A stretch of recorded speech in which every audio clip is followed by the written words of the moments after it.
اب آخری جملے سن لیجیے عزیزان گرامی. بہت سے مطالب ذہن میں لے کے آیا تھا میں نے, جتنا ہو سکتا تھا خلاصہ کیا کہ آپ کے سامنے مفہوم پیش کر سکوں. آج امام زمانہ کا دن ہے. آج ہم کس کی رعیت ہیں, کس کی حکومت میں زندہ ہیں. اپنے آپ کو لاوارث نہ سمجھیں. ہر آدمی یہ کہے کہ میں لاوارث نہیں ہوں, میرا ایک وارث موجود ہے, ان کا امام زمانہ نام.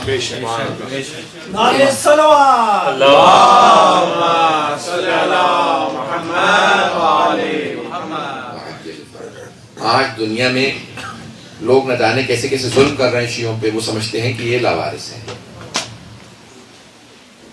جب کسی شیعہ نے کہا نا میرے مولا سے کہنا میں بہت پریشان ہوں, میرے لیے دعا کر دیں, تو امام نے کہا میرے اس شیعہ سے کہنا ہم تمہارے سے غافل کب ہیں جو دعا کے لیے کہہ رہے ہیں. مولا اپنے ہر شیعہ کو اس کے نام سے جانتے ہی میرا ماننے والا ہے, کہاں رہ رہا ہے. جب پریشان ہوں تو ایک مرتبہ پکاریں تو صحیح امام کو. جب زیادہ پریشان ہو جاؤ تو ایک مرتبہ روایت کے الفاظ ہیں کھلے آسمان کے نیچے آ کے 3 مرتبہ قبلہ کا رخ کر کے کہو یا صاحب الزمان ادرکنی, یا صاحب الزمان ادرکنی, یا صاحب الزمان ادرکنی. پھر محسوس کرو کہ امام موجود ہے. نجف اشرف کے بہت بڑے عالم تھے, عارف تھے. عطا اللہ بہجت کے, علامہ طباطبائی, تمام جتنے بڑے بڑے عرفاء گزرے نا ان سب کے استاد سید علی آغا قادی, آغا قادی طباطبائی, علی آغا قادی, نام سن رکھا ہوگا تو وادی السلام میں ان کی قبر ہے. بہت بڑے عارف تھے.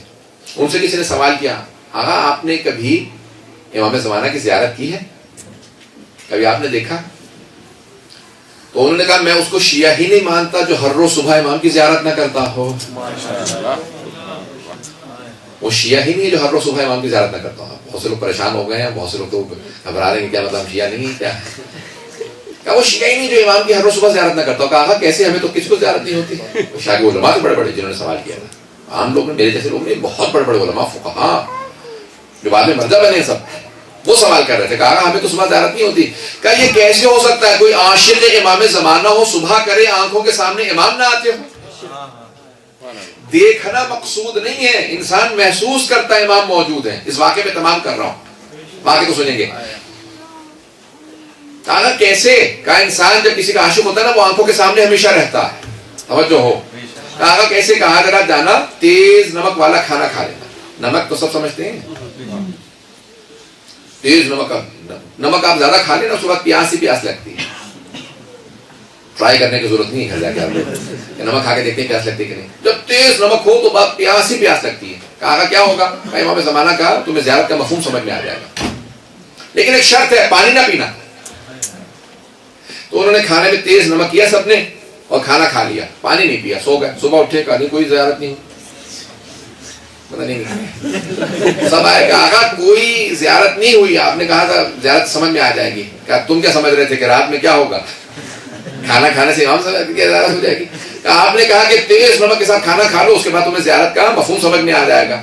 کبھی کیا دیکھا تم نے؟ کو خواب دیکھا؟ کہ بس پوری رات جب بھی آنکھ لگتی تھی بس ایک خواب آتا تھا, سامنے پانی بہ رہا لیکن ہم پی نہیں رہے.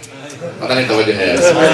سامنے پانی رکھا تھا لیکن پانی نصیب نہیں تھا. کبھی کنویں کے سامنے کھڑا دیکھا, پانی نہیں ہے. دریا بہتا دیکھا, پانی نہیں پی رہے, ہم کھڑے ہیں پیاسے ہیں. کہ جب اتنی نمک کی انسان کو شدت سے زبان پہ نمکینیت محسوس ہو رہی ہو کہ انسان بغیر پانی پیے سو جائے تو پوری رات خواب میں پانی ہی نظر آتا ہے.